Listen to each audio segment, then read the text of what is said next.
Pai, é chegada a hora, santifica-os na verdade, a Tua palavra é a verdade. Olá, meus queridos, tudo bem? Vamos dar continuidade à leitura da palavra hoje com Marcos capítulo 5. É uma bênção realmente esse capítulo.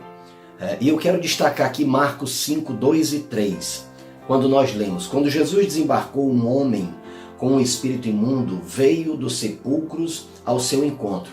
Este homem vivia nos sepulcros e ninguém conseguia prendê-lo, nem mesmo com correntes.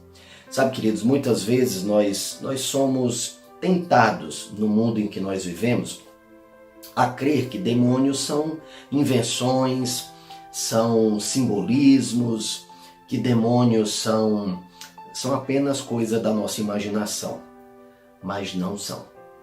A palavra de Deus é muito clara, né? O ministério de Jesus, no que diz respeito à expulsão de demônios, foi muito específico, né? Jesus expulsou, inclusive, muitos demônios, e alguns deles estão descritos nos evangelhos, alguns, né?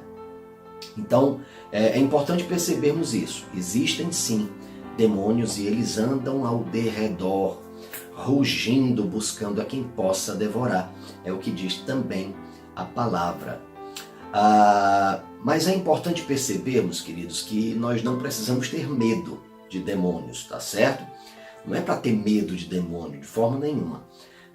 Jesus venceu completamente o reino das trevas. Jesus venceu completamente o reino de Satanás.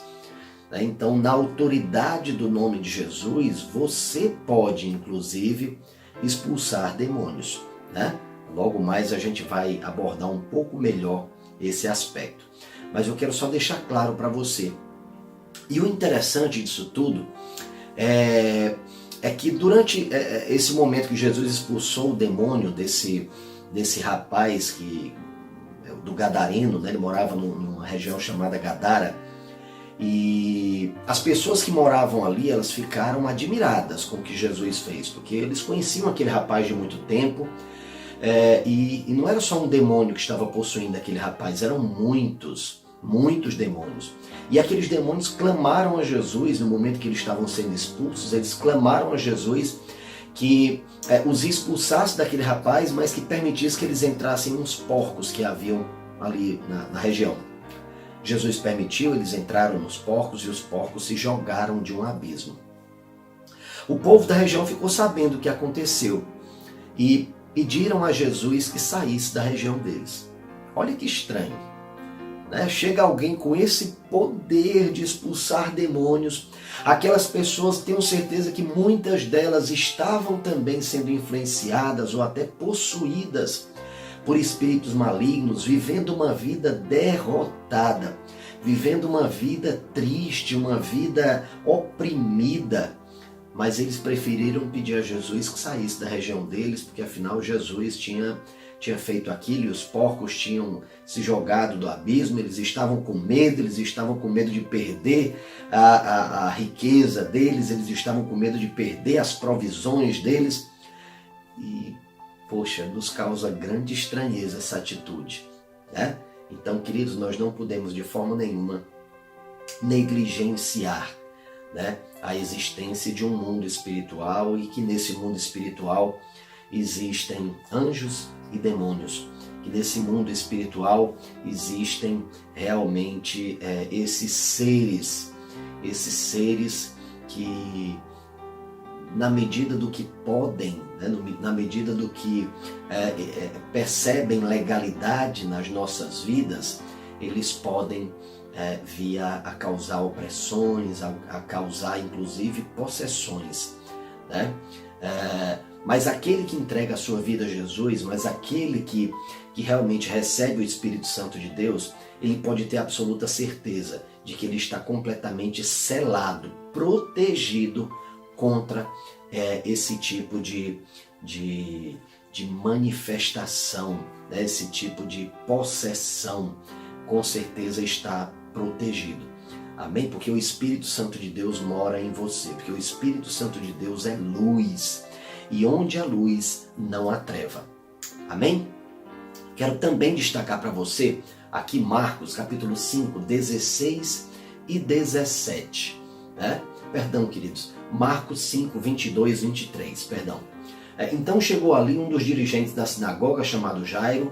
Vendo Jesus, prostrou-se aos seus pés e lhe implorou insistentemente: minha filhinha está morrendo, vem, por favor, e impõe as mãos sobre ela para que ela seja curada e viva. Eu quero chamar a tua atenção para um fato interessante. Ele era o dirigente da sinagoga. Ele era judeu. Ele era um homem que também deveria certamente estudar a palavra. Ele deveria certamente ser zeloso pela obediência à lei de Deus. Assim como faziam os fariseus, os saduceus. A palavra só diz que ele era o dirigente da sinagoga.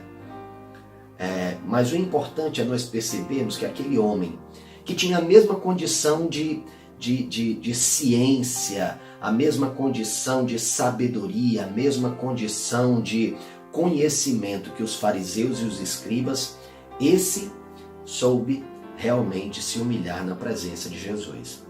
Então perceba que não é o fato de ser pobre e de ser ignorante que nos leva a crer em Jesus. Não tem nada a ver com isso. A pessoa pode sim ser uma pessoa de conhecimentos, ser uma pessoa estudada, ser uma pessoa sábia, ser uma pessoa próspera financeiramente e da mesma forma se dobrar diante de Jesus, se humilhar diante de Jesus e receber a sua salvação. Ser salvo ou não ser salvo não depende de uma condição financeira. Depende de uma condição de espírito. Espírito quebrantado, né? De corações arrependidos.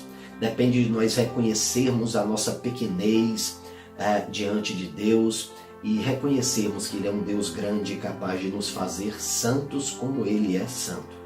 Amém? Então eu quero deixar essa mensagem para você. Que Deus te abençoe poderosamente e até o próximo vídeo.